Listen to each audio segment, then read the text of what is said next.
26절. 이 세례 줄 때 무엇을 보라고 광야에 나갔더냐? 선지자냐? 옳다. 너희를 오니 선지자보다 나은 자니라. 세례 요한은 바람에 흔들리는 갈대와 같은 사람도 아니고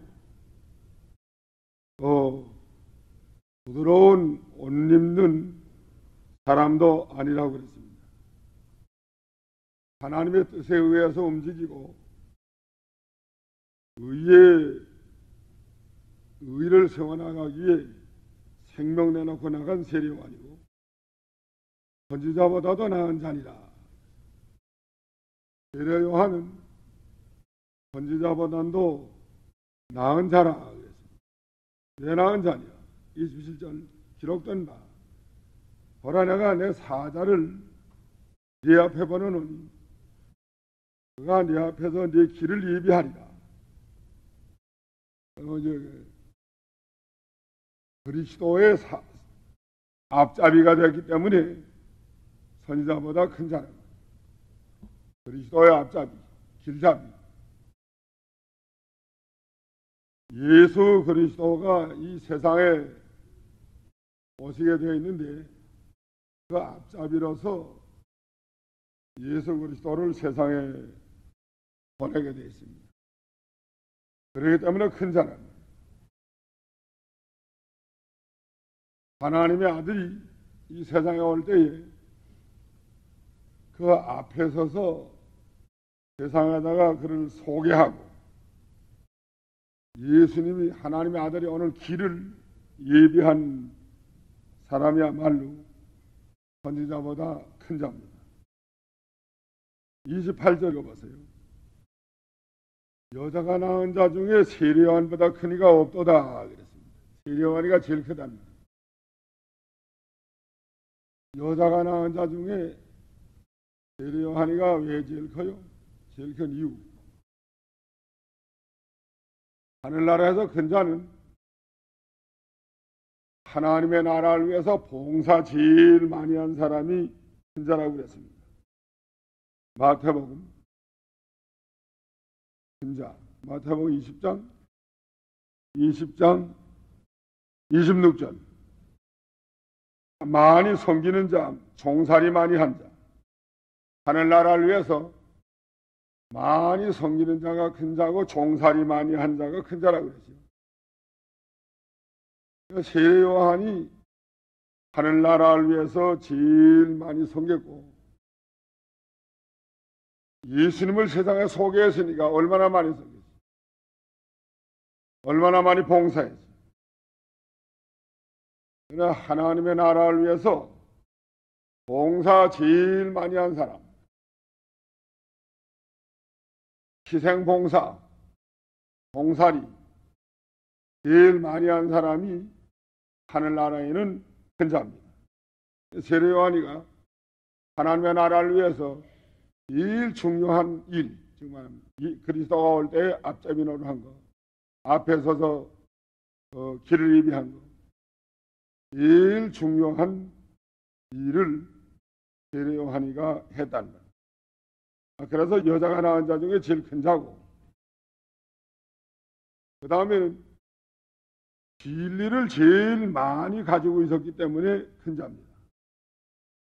그 당시에 세례 요한이가 진리를 제일 많이 가지고 있었어요. 예수님에 대해서 제일 많이 깨달은 분이 세례 요한입니다. 어떻게 깨달았죠? 세상 죄를 지고 가는 하나님의 어린아이로다 하고 소개를 했고, 나는 그 신들매 풀기도 감당치 못하고 손에 키를 들고 하장마당을 정결케 할 뿐이시고, 나도 그걸 하지 못했지만 하늘에서 말씀하시기를 복노인 비둘기같이 임하는 분이 그리스도라 하고 말했다. 그러니까 이분이 그리스도다. 확실히 생각해 줬단 말이에요. 예수님에 대해서 진리를 제일 많이 깨달아 가지고 있는 사람이 그 당시에는 세례 요한이에요. 세례 요한만큼 진리를 깨달은 사람이 그 당시에는 없었습니다. 그래가 제일 큰 사람입니다. 여자가 낳은 자 중에 세례 요한이가 제일 큰 자라고 그러는데 그건 두 가지. 첫째는 뭐예요?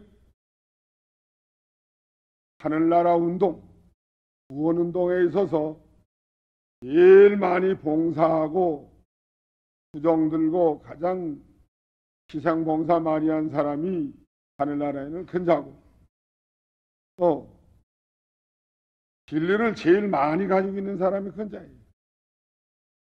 예수님을 많이 깨닫고 예수님에 대해서 제일 많이 진리를 알고 있고 그런 사람이 큰 자입니다.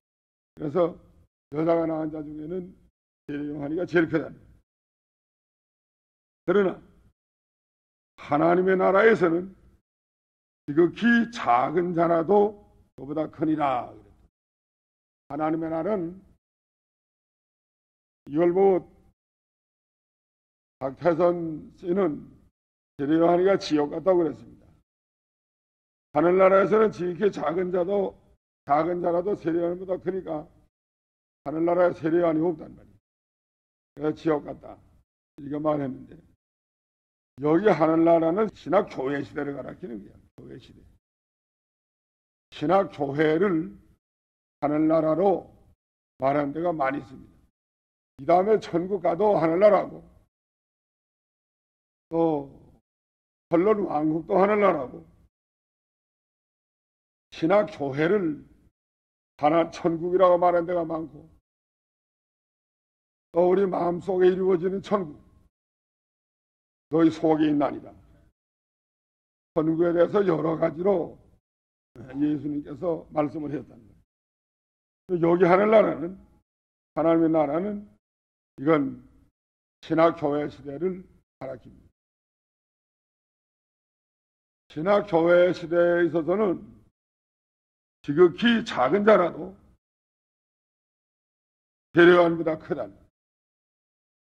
오늘날 신학교회 시대 아니에요? 오늘날 지극히 작은 성도 하나라도 세례 요한보다 크다는 거야. 뭐이 큰가? 진리를 세례 요한보다 많이 가지고 있다 하는 뜻이에요. 신학시대는 세례 요한이 알지 못하는 진리를 성도들이 많이 가지고 구원을 이루어 나가고 있습니다. 세례 요한은 그리스도에 대해서 그 당시에 제일 많이 알았지만 십자가와 부활과 승천은 몰랐어요. 성령 강림 그보다 몰랐습니다. 세례 요한이 순교당한 다음에 예수님이 십자가 못 박혀 죽으시고 또 3일 만에 부활하시고 또 부활한 다음에 며칠 만에 승천했지요? 40일 만에 승천하시고 성령 강림하시고, 이건 세례 요한이 몰랐어요. 그 신학시대 교인들은 예수님의 십자가 부활 다 압니다. 유일학생도 알아요. 승천, 성령 강림, 예수님의 재림, 이거 주일학생들도 압니다. 작은 아이들도 안답니다. 세례 요한은 예수님의 십자가 부활 몰랐어요. 이루어지기 전이니까. 또 승천 다 몰랐어요. 신학시대에는 어린 아이들이라도 예수님의 십자가 부활 승천을 다 안단 말이에요. 그 진리를 다 가지고 있어요. 그렇기 때문에 세례 요한보다 크단 말이에요. 그 말이고, 세례 요한이 천국에 못 갔다는 말 아니에요. 세례 요한이 하늘나라 갔죠. 갔는데 가서도 세례 요한이가 순교자니까 아주 존귀한 자리에 있을 거예요. 그러나 진리를 깨달으면, 진리를 받은 면에 있어서는 이건 세례 요한이가 그만큼 신학시대에, 신학교회 시대에 받을 것을 다 못 받았다고 말이죠. 그래서 진리를 많이 받은 사람이 큰 자고 큰 복이 있는 걸 알고 우리는 감사하고 이 진리를 더욱더 많이 깨닫는 사람이 되고 깨달아서 그 진리대로 우리 구원을 이루어 나가는 사람이 되어야 되겠습니다. 그 다음에 29절 모든 백성과 세리는 이미 요한의 세례를 받았기 때문에 그 예수님 말씀 듣고 의롭다 하고 바리새인들과 율법사는 세례받지 않았단 말이에요. 서로 하나님의 뜻을 조발했습니다. 하나님을 순종하지 않은 사람은 이렇게 하나님의 뜻을 조발해요. 31절 이 시대 사람이 몰고 갔다고 그랬죠? 장터에 앉아 노는 아이들과 같다. 시리를 불어도 춤추지 않고 애곡을 하여도 울지 않는다. 장터에 앉아있는 아이들은 너무 다 달아졌기 때문에 너무 많은 것을 보고 너무 많은 것을 다 지내보고 이렇게 다 달아져서 얼마 내서는 감각이 무뎠단 말이에요. 애곡을 하여도 가슴을 치지 아니하고 시를 불어도 즐거운 일을 생각도 즐거워하지 않는다. 너무 마비가 된 상태, 너무 많이 그런 걸 봐서 이 세상 사람이 그와 같다는 거야. 33절 예레요한이 와서 떡도 먹지 아니하고 포도주도 마시지 아니하니까 그 시대 사람들이 뭐라고 말했어요? 귀신이 들렸다. 왜 안 먹는다? 예레요한은 와서 금식을 많이 하고 광야에 나가서 메뚜기와 석청을 먹고 살았고 떡도 먹지 아니하고 포도주도 마시지 아니했단 말이에요. 그러니까 귀신 들렸다. 그때 사람들이 그렇게 비방을 했고 또 예수님은 와서 떡도 먹고 포도주도 마셨단 말이에요. 그러니까 뭐라고 또 비방했어요? 예? 먹기를 탐하고 그 다음에 포도주를 즐기는 사람이요 또 죄인의 친구다. 이렇게 더 비방을 했다. 예수님은 먹기나 탐하는 사람이고 포도주나 즐기는 사람이고 세리와 죄인의 친구로다. 예수님이 포도주를 잡순 게 아니고 포도즙을 잡쌌죠. 포도즙, 포도주스. 이걸 갖다가 포도술 먹는 사람이다. 먹기를 탐하는 사람이다. 세리와 죄인의 친구다. 이렇게 비방을 했단 말이에요. 세리요한이 회개를 부르짖을 때는 회개하지 않고 귀신 들렸다 하고 예수님 와서 복음을 전파할 때는 그 복음을 받지 아니하고 이건 먹기를 탐하고 술을 즐기는 사람이요 세리와 죄인의 친구로다 이렇게 비방을 했다는 거예요. 이 시대 사람들이 이렇게 감각이 무디고 악하고 하나님을 고용만 한다는 거예요. 35절 지혜는 자기의 모든 자뇌로 인하여 옳다함을 원하니라. 이 지혜는 진리를 가르칩니다. 진리는 자기의 자뇌로 인하여 모든 자뇌로 인하여 하는 그 업적으로 인하여 부정함을 갖는다는 거야. 참된 진리라고 하면 좋은 열매가 맺혀야 된다는 거죠. 좋은 열매가 자네예요. 참된 진리는 좋은 열매가 맺히고 생명의 역사가 있습니다. 그로 인해서 옳다 인정함을 받는다. 바리새인 교인들이 암만 자기네가 지혜 있다고 해도 또 무슨 열매 맺힌 게 없어요. 외식이나 하고 하나님을 거역이나 한단 말이에요. 그러나 예수님의 제자들은 참된 열매가 맺히고 생명의 열매가 맺혀집니다. 어느 게 진리냐? 그 열매를 봐서 알 수가 있다는 거예요. 36절부터 보세요. 예수님이 바리새인의 집에 청함을 받아서 음식 잡술에 들어갔습니다. 그러니까 그 동네에 어떤 여인이 하나 왔어요? 죄 많은 여자 하나 왔단 말이에요. 이건 죄 많은 여자 다른 복음에 있는 것과는 달라요. 이건 누가복음에만 있는 거예요. 다른 복음에는 마리아가 기름을 부었다고 그랬는데 그건 다릅니다. 이건 마리아 아니에요. 대마하는 여자가 하나님 같다. 그 바리새인 여인의 집에 앉았음을 보고 향유 담은 오감을 가지고 와서 예수님의 뒤로 그 발 곁에 서서 울며 눈물을 그 발에 적시고 자기 머리털로 씻고 그 발에 입 맞추고 향유를 부었다고 그랬습니다. 얼마나 이 여자가 참 예수님이 그리스도인 줄 알고 구주인 줄 알고 자기를 구원해 주려 온 줄 알고 예수님이 감히 예수님 앞에 가지 못하고 뒤에서 울면서 자기 죄를 인하여 울며 눈물을 흘리고 그 발을 예수님 발을 적시고 그 다음 머리털로 씻고 그 발에 입을 맞춰 향유를 갖다가 예수님에게 부었습니다. 머리털은 여자의 영광이라고 그랬는데 고린도전서 15장에 11장 15절 자기의 가장 영광스러운 것으로 예수님의 발을 닦아준 거예요. 그 발에다 또 입을 맞췄다. 너무 감격이 넘쳐서 예수님이 하나님의 아들로서 이 세상에 건져주러 오셨으니까 얼마나 감사해요. 자기 죄를 자복하고 향유를 갖다가 부었습니다. 예수님은 죄를 자복하고 회개하는 걸 기뻐하세요. 그 죄 많은 여자라 한 걸 보면 그 동네에서 누구나 봐도 저 여자는 죄 많은 여자다 이렇게 소문난 여자 같아요. 여자로 말하면 어떤 여자 같죠? 술집 여자들 이런 여자 같습니다.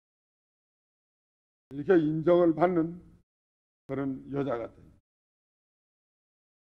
근데 어떻게 예수님 있는 줄 알고 와서 찾아와가지고 그 뒤에서 눈물을 많이 흘리고 또 머리털로 닦고 발을 머리털로 닦고 그다 입 맞추고 발에다 입을 맞추고 향유 부었답니다. 바리새인 여인을 볼 때 예수님이 하나님의 아들이면 그런 여자 좀 오지 못하게 헷갈는데 가만히 있다면 예수님이 가만히 있어요. 가만히 보면 이상하다. 그래서 그 바리새인 여인들은 죄인이 회개하는 것을 이걸 하나님이 기뻐하는 걸 잘 모르는 거거든요. 예수님은 죄인을 구원하려 온 줄도 잘 모르는 거거든요. 하나님의 아들이니까 어려가와 신성한 분이시니까 아주 신성한 분들만 서로 교제하고 그런 사람만 서로 상종하는 줄 이렇게 알았단 말이에요. 아주 높은 사람만 상종한 줄 알았어요. 죄 많은 자 그런 건 아예 근처도 못하게 할 줄 알았단 말이에요. 그런데 예수님이 가만히 있단 말이에요. 39절 바리새인 여인이 예수님을 이상하게 생각을 했습니다. 예수님만이 선지자였다면 자기를 만지는 여자가 누구며 또 어떠한 자고 죄인인 줄 알았으리이다. 근데 왜 가만히 있느냐? 이상하게 생각했답니다. 청한 사람, 음식 대절로 청한 사람이 그 사람은 시몬인 모양이에요. 시몬이가 청했는데 이건 베드로가 아니고 딴 바리새인 여인. 이렇게 속으로 생각을 했습니다. 예수님이 그 생각을 하시고 시몬아 자기 청한 사람 보고 말하는 거예요. 내가 내게 말하노니 할 말이 있다. 선생님 말씀하소서. 빚주는 사람에게 빚진 자 둘이 있는데 하나는 500데나리온을 줬고 하나는 50데나리온을 줬다. 10분짜리예요. 둘 다 탕감해 줬다. 갚을 것이 없기 때문에. 둘 중에 누가 저를 더 사랑하겠느냐 물어봤다. 500데나리온 탕감받은 사람하고 데나리온은 그 동전의 명칭이에요. 은전의 명칭. 한 데나리온은 하루 장정의 일한 고가인데, 그런데 누가 더 사랑하겠냐, 주인이. 탕감해준 그 주인을 누가 더 사랑하겠느냐, 그러니까 뭐라고 말했죠? 시몬이가 뭐라고 말했죠? 예, 제 생각에는 많이 탕감함을 받은 자니이다. 갈았으면 네 판단이 옳도다, 이 심이었다. 많은 죄 사함 받은 사람이 더 예수님을 사랑한다, 그 말이죠. 적은 죄 사랑한 사람은 예수님을 덜 사랑하고, 많은 죄 사함 받은 사람은 예수님을 더 사랑한다 하는 뜻이에요. 그러면 죄를 많이 짓고 해야 되는가? 그건 아니에요. 암만 죄에 많이 져서도 자기가 죄인인 줄을 깨닫지 못하면 그 쓸데없습니다. 암만 죄를 많이 짓지 않은 사람이라도 남 보기에는 자기의 죄를 많이 깨닫고 나는 참으로 죄인입니다 하고 하나님 앞에 나오는 사람, 자기의 죄를 많이 깨닫고 나오는 사람이 예수님을 더 사랑해. 죄 없는 사람 없고 또 다 죄가 있고 자기 속에는 뭘과 같은 게 있다고 그랬죠? 들보와 같은 죄가 있다고 그랬습니다. 들보와 같은 죄가 있는데 그 죄를 많이 깨닫고 나오는 사람, 죄 때문에 고민하고 이 죄 때문에 안타까워하고 죄를 많이 깨닫고 나오는 사람이 예수님을 더 사랑하고 또 예수님에게 은혜를 더 많이 받는다. 모세 보고 신을 보사라 그랬죠? 신을 보지 못한 걸 안타깝게 생각하는 사람이 예수님의 사랑을 더 많이 받고, 신 보사라 했으니까 어제 보사라고 했다 이렇게 지식적으로만 하는 사람은 예수님의 사랑을 그만큼 못 받아요. 우리가 지식적으로만 성경을 알고 진행하지 말고 성경을 배우면서 자기의 죄를 많이 발견하는 사람이 돼야 돼요. 그 죄 때문에 안타까워하고 신을 벗으려고 벌벌 떨고 애를 쓰고 이런 사람이 더 예수님의 사랑을 많이 받고 은혜를 더 많이 받습니다. 기도할 때 자기의 신벗지 못한 걸 안타깝게 생각을 하고 또 자기의 속의 부패성을 이걸 안타깝게 생각을 하고 뽑아버리려고 애를 쓰고 날마다 회개하고 이런 사람은 예수님의 사랑을 더 많이 받고 은혜를 더 많이 받고 또 예수님을 더 많이 사랑하게 됩니다. 많이 탕감받은 사람, 아마 죄가 많아도 이렇게 철저하게 회개하지 못하는 사람은 죄를 많이 느끼지 못하는 사람은 그건 탕감받은 사람이 못 돼요. 그렇기 때문에 예수님을 사랑하지 못합니다. 44절. 그 시몬에게 이르시되 여자를 보느냐? 내가 네 집에 들어오면 너는 내게 발설물도 주지 아니하시되 이 여자는 눈물로 내 발을 적시고 머리털로 씻었으며 너는 내게 입맞추지 아니하시되 저는 내 발에 내가 들어올 때로부터 내 발에 입맞추기를 그치지 아니하였으며 너는 내 머리에 감람유도 붓지 아니하시되 저는 생유를 내 발에 부었나니라.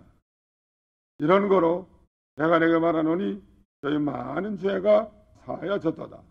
회개했으니까 이는 저희 사랑함이 많음이라. 사함을 받은 일이 적은 자는 적게 사랑하나니라. 이에 여자에게 이르시되 네 죄 사함을 받았나니라. 그러니까 함께 앉은 자들이 속으로 말하되 네가 누구에게 죄도 사하는가 하더라. 마지막 절. 네 믿음이 너를 구원하였으니 아니 가라.